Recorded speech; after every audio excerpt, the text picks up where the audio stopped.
उत्तर प्रदेश के कैराना से हिंदुओं के कथित पलायन विवाद को लेकर आज सरधना से कैराना मार्च करने जा रहे बीजेपी के विधायक संगीत सोम को पुलिस ने मार्च करने से रोक दिया। वहीं अखिलेश सरकार ने यूपी का माहौल खराब करने वालों को कड़ी चेतावनी दी है। अब सवाल यह है कि क्या चुनाव से ठीक पहले पश्चिमी यूपी का माहौल बिगाड़ने की कोशिश हो रही है।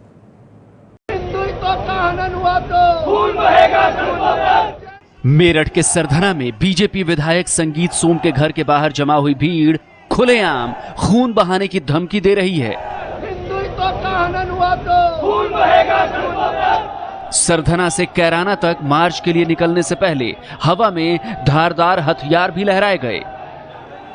कैराना में हिंदुओं के कथित पलायन के खिलाफ संगीत सोम ने निर्भया यात्रा निकालने का ऐलान किया था। ये पैदल यात्रा सरधना से कैराना तक होनी थी। सुबह से ही संगीत सोम के घर के बाहर मार्च के लिए समर्थकों का जमावड़ा लगने लगा। संगीत सोम दल बल के साथ मार्च के लिए निकले तो सड़क का नजारा कुछ ऐसा था। हालांकि थोड़ी देर बाद ही पुलिस ने उन्हें आगे बढ़ने से रोक दिया। उनमें यही मैसेज देने का एक हमारा अपना ये तरीका है यात्रा के जरिए कि आप लोग भयमुक्त रहें, आपका कोई कुछ नहीं बिगाड़ सकता। आप लोग उत्तर प्रदेश में अच्छे तरीके से रहें, ये हिंदुस्तान का अभिन्न अंग है। आप यहाँ रहें और मजबूती से रहें। पदयात्रा में धारदार हथियार लहराए जाने के बारे में जब संगीत सोम से पूछा गया तो उन्होंने कहा कि ये विरोधियों की हरकत थी। संगीत सोम के मुताबिक वो शांतिपूर्ण मार्च करने वाले थे।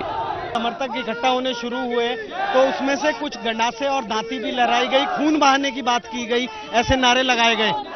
वो विरोधी लोग थे, हमने उन्हें अभी पुलिस के हवाले कर दिया है खुद। मुजफ्फरनगर दंगों के आरोपी और यूपी के सरधना से बीजेपी विधायक संगीत सोम की इस निर्भया यात्रा से बीजेपी ने पल्ला झाड़ लिया और कहा कि यह संगीत सोम का निजी फैसला था। निर्भया यात्रा भारतीय जनता पार्टी की यात्रा नहीं है, कोई कार्यक्रम अभी पार्टी की ओर से ऐसा घोषित नहीं। संगीत सोम के अलावा मेरठ में समाजवादी पार्टी के नेता अतुल प्रधान भी कैराना तक सद्भावना मार्च निकालने वाले थे, लेकिन प्रशासन ने उन्हें भी इजाजत नहीं दी।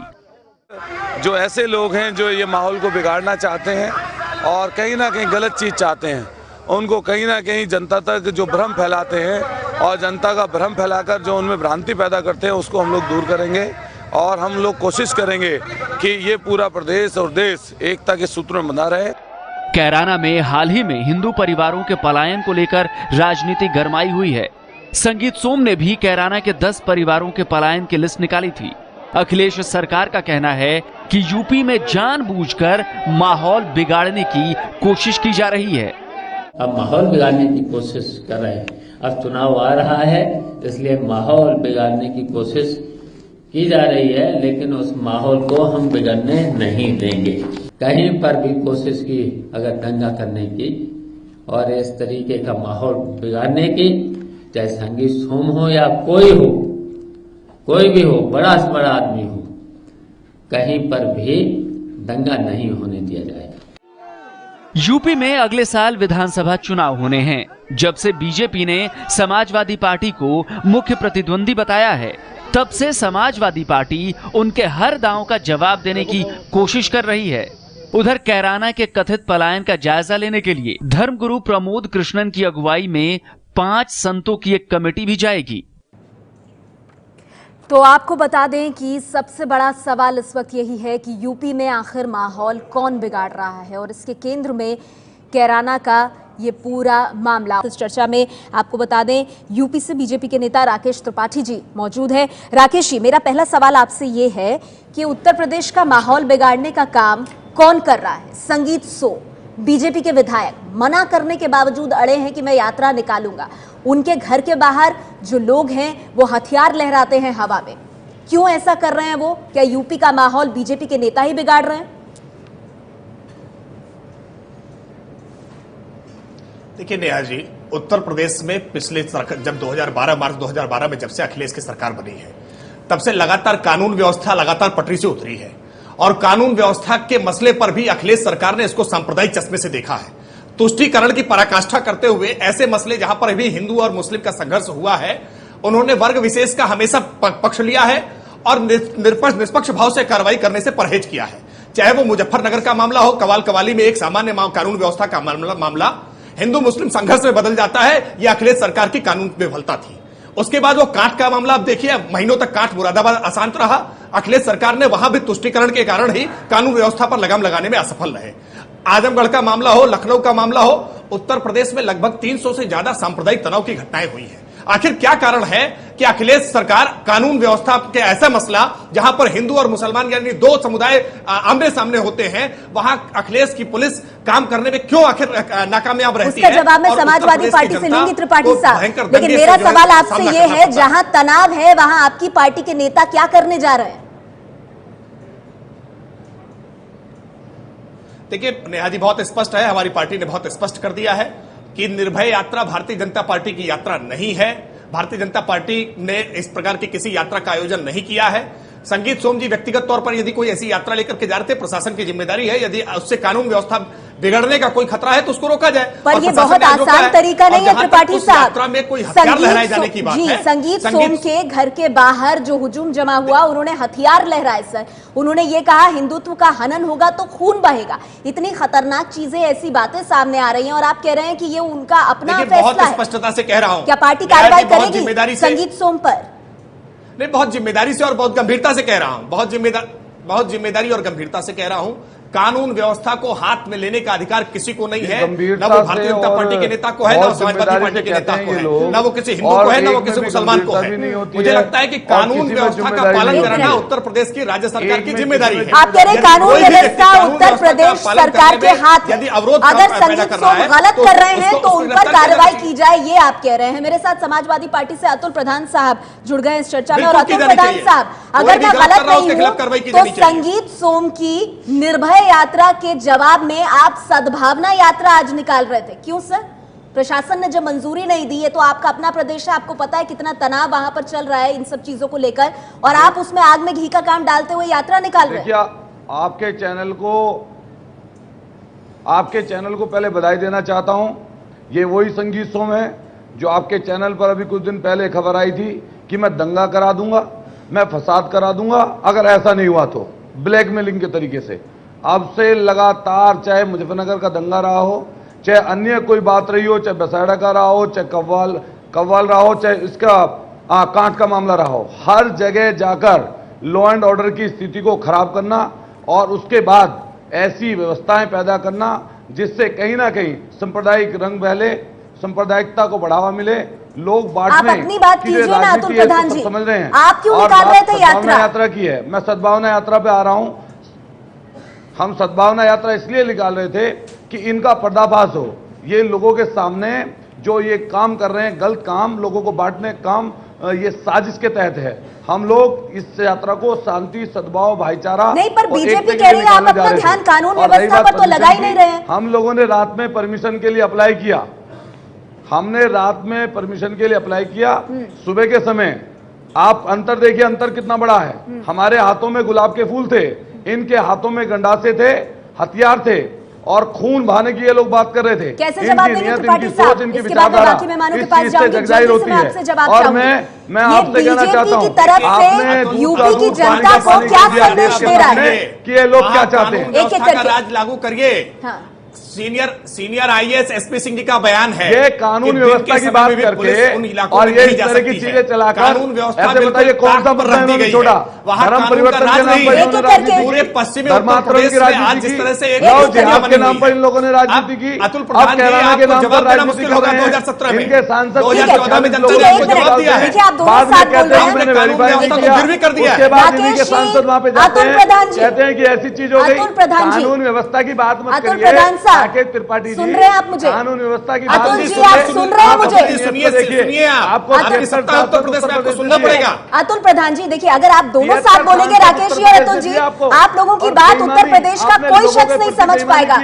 अतुल प्रधान जी, ये चुनावी मंच नहीं है सर, जो सवाल है उसका जवाब दीजिए और बाकी मेहमान भी इसमें शामिल होंगे। एक चर्चा का एक तरीका होता है चर्चा करने का। मेरा आपसे सवाल ये था अतुल प्रधान साहब, लोगों को आपको बुलवाना है तो हम लोगों को रहने दीजिए। सुरेंद्र भदौरिया जी, एक मिनट सर, थोड़ा सा संयम मैं चाहूंगी और कोऑपरेशन आपसे चाहूंगी सर, उनको शांत कराऊंगी, मैं फिर ही आपके पास आ सकूंगी। लेकिन अतुल प्रधान साहब, आपने ये ड्यूट चला रखा है, संयम आपने ड्यूट चला दिया दोनों में करा के, और आप खुद कह रही हैं 73 सांसद आपको जिता के दिए प्रदेश की जनता ने, आपने किया क्या? क्या विकास किया आपने चीज दिया उत्तर प्रदेश को?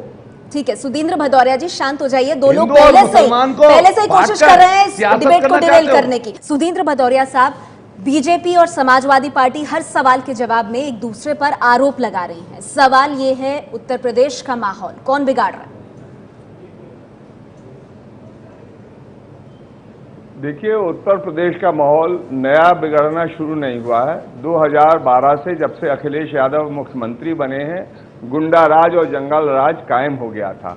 उसके तत्काल ही बाद आपने देखा 2013 के अंदर इन्होंने, बीजेपी के लोगों ने ही 84 परिक्रमा, मुलायम सिंह जी से मुलाकात सिंघल कर रहे हैं, तोगड़िया कर रहे हैं, ये सब लोग माहौल बिगाड़ने लगे। और हमने देखा उत्तर प्रदेश के लोगों ने कि कुछ ही महीने के अंदर वहां पर मुजफ्फरनगर का इतना बड़ा नृशंस हत्याकांड, कम्युनल राइट हुआ, जिसमें 1 लाख लोग बेघर हो गए।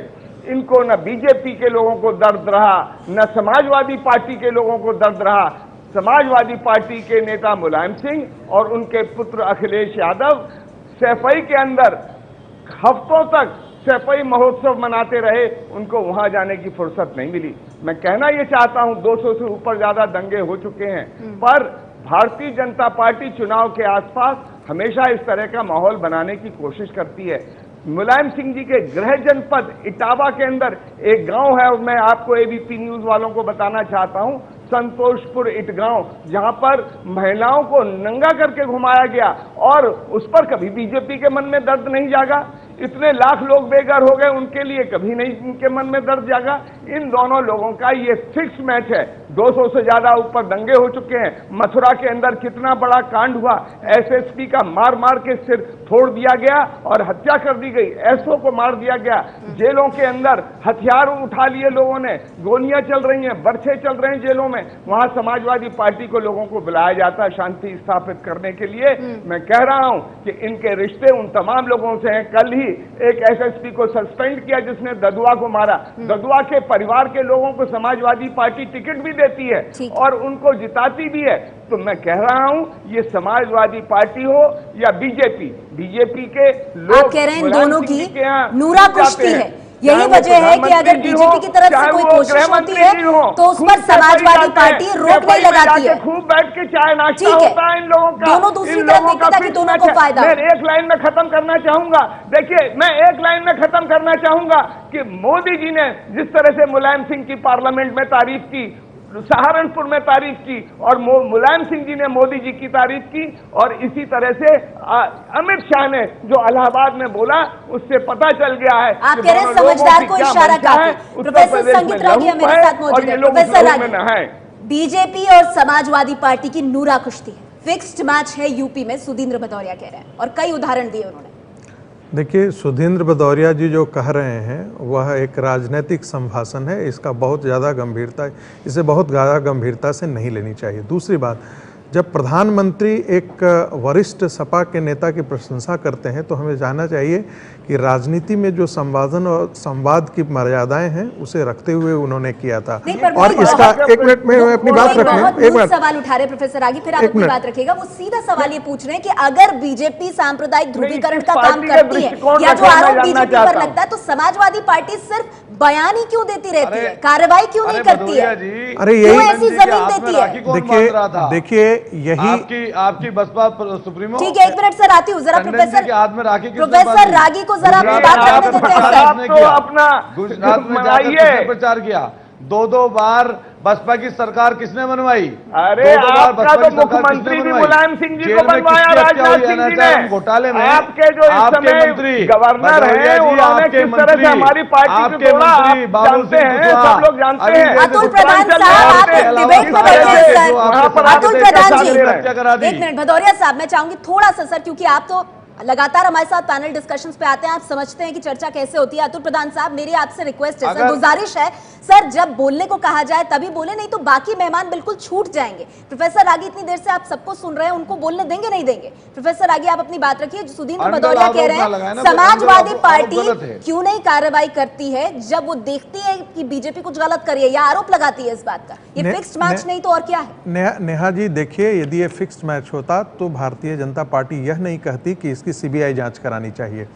दूसरी बात मैं कह रहा हूं कि दो प्रकार की रिपोर्ट आई है। कुछ हिंदी के अखबार हैं जिन्होंने कहा है कि वहाँ से मैसिव पलायन हुआ है, और ध्यान रखिए जब कश्मीर के अंदर पहली बार जब पलायन की रिपोर्ट्स आई थी तो ऐसे ही ये इस देश का जो एक सेकुलर तबका है, लेफ्ट लिबरल सेकुलर तबका जो है, उसने यही कहा था कि वह अनएम्प्लॉयमेंट के कारण हुआ है। हिंदू और मुसलमानों के बीच में बहुत सारा काम, कानून व्यवस्था की ये परेशानी है, मैं तो सांप्रदायिक एंगल नहीं है।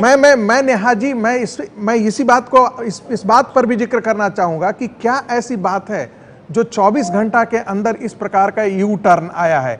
इस पर भी हमको दौर रखनी चाहिए कि कौन सी ऐसी राजनीति काम कर रही है जिसके कारण इस प्रकार का परिवर्तन आया है। यही कारण है कि एक निष्पक्ष स्वतंत्र जांच की विशेष आवश्यकता है, खास करके। और ये सिर्फ एक कैराना का मामला नहीं है, उत्तर प्रदेश के अंदर ऐसे बहुत सारे ऐसे जगह हैं जहां से इस प्रकार के पलायन है। एक हमको एक यह भी तर्क देखना चाहिए कि क्या ऐसा कारण है कि जहां मुस्लिम पॉपुलेशन 80% और हिंदू पॉपुलेशन 18% है, वहां पर हिंदुओं का पलायन हो जाता है। दूसरी तरफ जहां हिंदू पॉपुलेशन 80% है और 18% मुस्लिम पॉपुलेशन है, वहां पर इस प्रकार के पलायन का पैटर्न हमको नहीं देखने को मिलता है। आप इसको बहुत गंभीरता से हिंदू बनाम मुस्लिम के तौर पे भी देखना चाहिए। हालांकि खुद बीजेपी की जो जांच दल वहां गया वो इससे इनकार करके इसे कानून व्यवस्था की बात कह रहा है। राकेश त्रिपाठी साहब, मेरा सीधा सवाल आपसे और मैं चाहूंगी आप उसका जवाब दें। कैराना को बीजेपी कैसे देखती है? क्या आप इसे सांप्रदायिक मामला मानते हैं, हिंदू बनाम मुस्लिम, या आपको लगता है कैराना में मसला कानून व्यवस्था का है? देखिए नेहा जी, बहुत स्पष्ट है, हिंदू और मुस्लिम का कोई भी संघर्ष तब तक नहीं पनप सकता जब तक वहां पर कानून की कड़ी पहरेदारी ना हो। वास्तविकता में उत्तर प्रदेश में कानून व्यवस्था नाम की कोई चीज बची नहीं है। उत्तर प्रदेश में मुख्यमंत्री कौन है ये तक पता नहीं किया जा सकता है। मुख्यमंत्री को शायद फैसले लेने के पूरे अधिकार तक नहीं है। इस समय उत्तर प्रदेश पूरी तरह से अराजकता की चपेट में है। 300 से ज्यादा सांप्रदायिक दंगे हो रहे हैं। 1000 से ज्यादा स्थानों पर उत्तर प्रदेश की पुलिस पिटी है। ऐसी स्थिति में एक जगह जहां पर बहुसंख्यक हिंदू समाज वहां अल्पसंख्यक स्थिति में है और उसको बड़े मायने में पलायन करना पड़ रहा है, तो स्वाभाविक से प्रश्न उठते हैं कि आखिरकार समाजवादी पार्टी की उत्तर प्रदेश सरकार क्यों ये कार्रवाई नहीं कर रही है? त्रिपाठी साहब, मुझे ये बताइए, बीजेपी के सांसद हुकुम सिंह कह रहे हैं कैराना में कानून व्यवस्था की समस्या है, वो सांप्रदायिक मामला नहीं है। बीजेपी के 8 सदस्यों की जो टीम जाती है वो कहती है ये बिगड़ी कानून व्यवस्था का मसला है, ये सांप्रदायिकता का मामला नहीं है। फिर क्यों बार बार बीजेपी के कुछ वरिष्ठ नेता और आप भी इस ओर इशारा कर रहे हैं, इसे हिंदू बनाम मुस्लिम का रंग क्यों दे रहे हैं? क्या ये सिर्फ और सिर्फ चुनाव से पहले का आपका एक स्टंट है, वोटों के ध्रुवीकरण की कोशिश है? नेहा जी, कतई भारतीय जनता पार्टी इस मामले को सांप्रदायिक चश्मे से नहीं देखती है। उत्तर प्रदेश की सरकार किसी भी कानूनी मसले को सांप्रदायिक चश्मे से देखती है। सर, आप कैराना को कश्मीर बना रहे हैं, ऐसी जगह पर अपराधी कैराना किसी वर्ग जल्द विशेष से कश्मीर बन ताल्लुक जाएगा, रखते हैं। ये सांप्रदायिक नहीं है तो और क्या है? आप कह रहे हैं कैराना को कश्मीर नहीं बनने देंगे? देखिए बिल्कुल जिस तरह से नेहा जी, कश्मीर में जिस तरह से कश्मीरी पंडितों का पलायन हुआ है, आज उसी तरह से वहां पर हिंदुओं का पलायन हुआ है। ये बिल्कुल तथ्य है। इन तथ्यों से आंख मूंद करके परहेज नहीं किया जा सकता। पर क्या वो एक समुदाय विशेष की वजह से हुआ है सर, की हीलाहवाली के कारण है? हाँ, तो फिर ये खराब कानून व्यवस्था पर आप समाजवादी पार्टी को आड़े हाथों क्यों नहीं लेते? इसमें बार बार हम 2 समुदायों को लेकर क्यों आते हैं? इसको धार्मिक रंग हम क्यों दे रहे हैं? नेहा जी, वहां पर जो अपराधी हैं वो एक समुदाय विशेष से ताल्लुक रखते हैं और उनको समाजवादी पार्टी के वहां के स्थानीय विधायक और पूरी समाजवादी पार्टी का प्रश्रय मिल रहा है, और उसको प्रश्रय मिलने का एक बड़ा कारण उनके समुदाय विशेष से होने का है। इस नाते भारतीय जनता पार्टी इस विषय को उठा रही है। अतुल प्रधान जी, इसका जवाब दीजिए। समाजवादी पार्टी संरक्षण दे रही है, कानून का राज लागू कर दीजिए। कानून का राज नहीं है यूपी में और इससे कोई इनकार नहीं कर सकता। ये बात सुधींद्र भदौरिया भी कह रहे हैं। कानून का क्या हाल है? बोलिए, अपनी बात बोलिए प्रधान साहब, बोलिए। तो इसका जवाब ले लीजिए। इस प्रदेश में माननीय मुख्यमंत्री जी ने लॉ एंड ऑर्डर की स्थिति सुधारने के लिए लगातार काम किया, और काम इस तरह से किया कि पुलिस को संसाधन दिए गए, 1000 पुलिस की गाड़ियां दी गई, 1090 को उसकी सीमा बढ़ाई गई और चीजें अच्छी बेहतर करने का काम किया, और लगातार माननीय मुख्यमंत्री जी और प्रदेश की सरकार इस पर काम कर रही है। नंबर 1। नंबर 2, जो ये संरक्षण देने की बात करते हैं, ये सहारा देने की बात करते हैं, ये इनकी अपनी आइडियोलॉजी है। समाजवादी पार्टी का कोई नेता किसी बदमाश को, गुंडे को कोई संरक्षण नहीं दे रहा है, और अगर ये किसी तरह की बात बोलते हैं तो पक्ष और विपक्ष के हिसाब से बोलते हैं। इनके नेता यादव कौन था?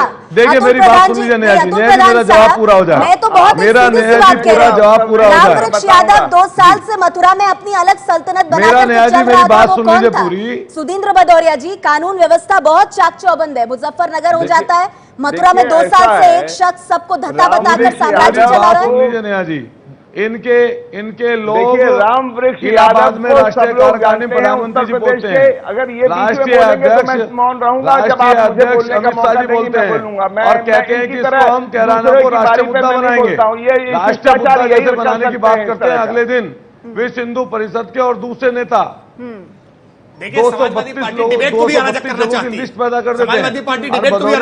समय को याद रखिए, इंजीनियर का हत्याकांड। अरे सर, आज की तारीख में आप सत्ता में प्रधान साहब, अब अगले साल क्या होगा वो जनता डिसाइड करेगी, लेकिन आप बार बार दूसरे पार्टियों की बातें उनको नहीं बता सकते। भदौरिया साहब, मैं चाहूंगी आप इसका जवाब दीजिए। हम अपनी भदौरिया साहब आप बोलिए, मेरे ख्याल में आपकी बात सुनकर वो शांत हो गए। मुद्दा है जिसको माननीय मुख्यमंत्री ने आगे नहीं बढ़ाया। ठीक है, प्रधान साहब मैं आती हूँ आपकी बात। टेलीविजन में भी दिखाई दे रहा है, लाइट के लिए इतना बड़ा काम किया, गुंडा राज यहाँ टेलीविजन में भी दिखाई दे रहा है। बात नहीं हो रही है सर, कानून व्यवस्था की बात हो रही है, बोलने दे रहे हैं। तो इनका जो खुलेआम गुंडा राज है वो टेलीविजन शो पर दिख रहा है। जो कहना चाहता हूँ, रामवृक्ष यादव को सब लोग जानते हैं। सुप्रीमो टंडन जी से अरे क्या बात कर रहे हैं आप? बोलने दे रहे हैं भदौरिया जी को, मिलकर सरकार बनाते हैं। प्रधान साहब देखिए, मुझे माफ कीजिए, मुझे आपका ऑडियो डाउन करना पड़ेगा सर, ये बहुत दिक्कत हो जाएगी। आपको पता होना चाहिए चर्चा का एक तरीका है। सुधींद्र भदौरिया जी, आप अपनी बात रखिए सर। या तो इनका माइक्रोफोन बंद कीजिए। मैंने कह दिया उनको सर, आप प्लीज अपनी बात रखिए। देखिए मैं ये कह रहा हूं, रामवृक्ष यादव, लेकिन जवाब तो देना पड़ेगा उसका। एक पॉलिटिकल फ्रीडम फाइटर घोषित किया, 2 वर्ष तक उसको पेंशन देते रहे ये लोग वहां पर, और वहां पर यही नहीं, इसके साथ हजारों लोगों ने वहां पर कब्जा कर रखा था।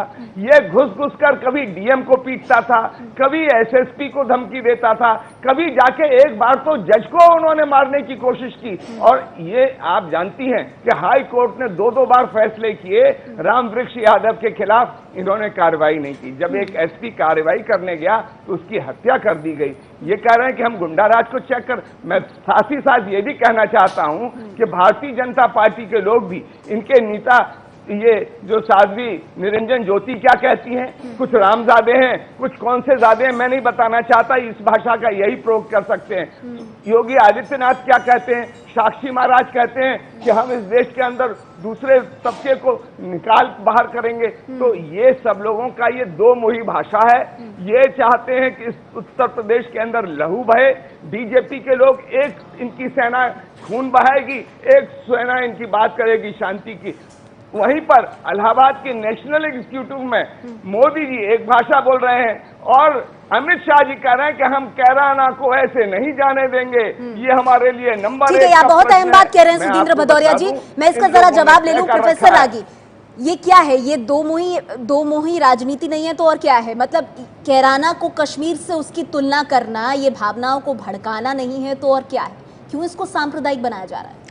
देखिए, किसी ने, हुकुम सिंह की जो रिपोर्ट है उसने भी ये नहीं कहा ये हिंदुओं और मुसलमानों के बीच में संघर्ष है। कानून व्यवस्था का 1 मिनट, मैं अपनी बात रखना हूँ। मैं इससे उल्टा एक प्रश्न कर रहा हूँ। जब कश्मीर में जब पहले बार हिंदुओं का पलायन हुआ था तब भी लोग यही बात करता था, लेकिन वहाँ भी ये सवाल था कि क्या कारण है कि हिंदुओं को ही वहाँ टारगेट किया गया, कश्मीरी ब्राह्मणों को ही क्यों टारगेट किया, कश्मीरी हिंदुओं को ही घाटी में क्यों पलायन करना पड़ा। यहाँ भी बात यही हो रही है कि हिंदुओं का पलायन हो रहा है। और क्या कारण है कि मुस्लिम व्यापारियों को नहीं आतंकित किया जाता है? क्या कारण है कि उनसे एक्सटॉर्शन नहीं ले? 1 मिनट,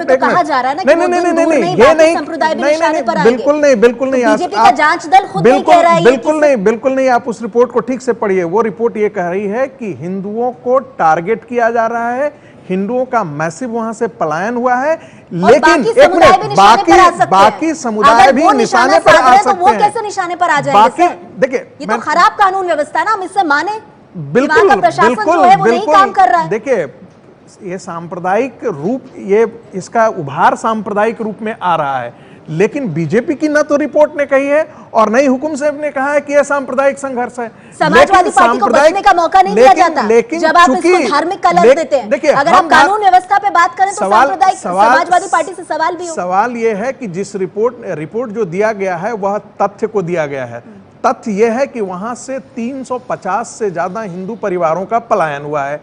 मुस्लिम परिवारों के पलायन के बारे में बात नहीं आई है। अब इसे आप सांप्रदायिक रूप में समझ लें या इसे कानून व्यवस्था के रूप में समझ लें, इसे आप जैसी व्याख्या करना चाहें ऐसे कर सकते हैं। इसलिए यह आवश्यक है कि इस तथ्य का पता लगाया जाना चाहिए कि क्या कारण है कि सिर्फ हिंदुओं पर टारगेट किया गया है, क्या कारण है कि सिर्फ हिंदुओं का वहां से पलायन हुआ है, क्या कारण है कि मुस्लिम व्यापारियों को वहां आतंकित नहीं किया जाता है। इन तमाम सवालों के जवाब मैं लूंगी अतुल प्रधान से कि आखिर कानून व्यवस्था की इतनी खराब हालत क्यों है। प्रधान साहब, उम्मीद करूंगी आप इसका जरा स्पष्ट जवाब देंगे हमें। चर्चा के आखिरी चरण में अतुल प्रधान जी, बहुत संक्षेप में मैं आपसे जानना चाहूंगी, ये लोकसभा में सरकार का जवाब है, केंद्र सरकार का, कि सांप्रदायिक दंगों के मामले 2015 में 17% बढ़े और सबसे ज्यादा सांप्रदायिक दंगों के मामले जहां आए उनमें नंबर 1 उत्तर प्रदेश है, और आप कहते हैं उत्तर प्रदेश की कानून व्यवस्था बहुत अच्छी है।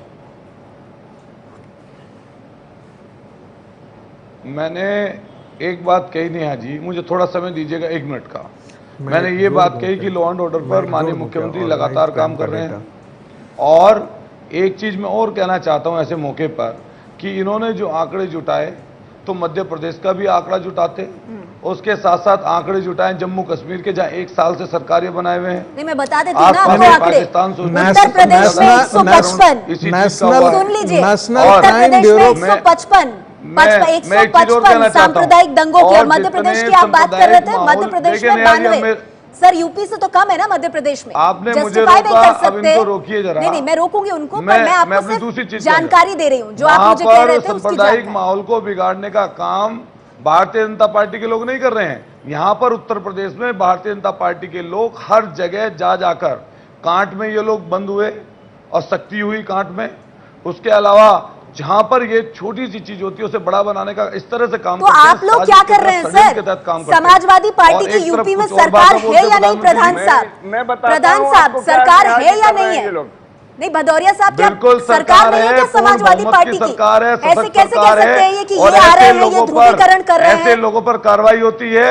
यही संगीत सोम एनएसए में बंद हुए, यही सुरेश राणा एनएसए में बंद हुए, उसी में कई लोग, दूसरे लोग बसपा के लोग और दूसरे लोग जेलों में गए। अच्छा। और लगातार कानून व्यवस्था को बनाने के लिए लगातार सख्त कदम उठाए जाते हैं। लेकिन मैं फिर दूसरी चीज कह रहा हूँ कि विपक्ष के लोगों की भी कुछ ना कुछ महत्वपूर्ण भूमिका होती है। अच्छा। और ये भूमिका नहीं निभाते, ये और दंगा भड़काना, लोगों को बांटना, जवाब दूंगा, ऐसी चीजें कर देना जिससे पूरा माहौल खराब होता है। ठीक है, आप बताइए, आप अपनी असहायता दिखा रहे हैं बार बार।